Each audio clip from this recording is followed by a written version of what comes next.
I've needed hope when there was no one to support me in a difficult meeting. I've needed hope when a community project is running well but the funds are drying up. I've needed hope when a close loved one has died. Hope is like a flash of light which brightens our surroundings. Hope offers a glimpse of something more than our current condition. It leaves an imprint of a bigger picture in our memory. It plants the seed of expectation which brings new life into our current existence. As Christians, our hope is founded on the word of the risen Christ. This hope is certain.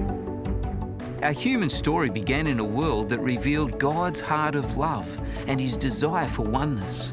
But sin changed everything. Harmony was lost, relationships were broken, and death reigned. Unity was destroyed. However, Jesus came to rescue, heal, and give life. Unity will be restored through Jesus.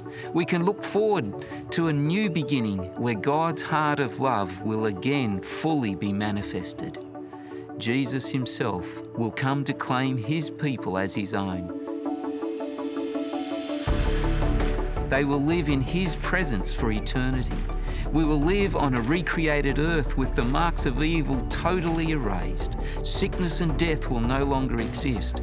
God and his people and all creation will again live in perfect harmony.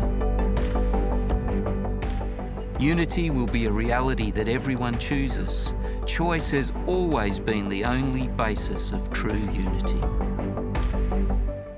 Until then, we're called to live in hope, waiting for this time when our oneness in Christ will be fully realised. This is my hope. Join me today in reaffirming your trust in the promises of God.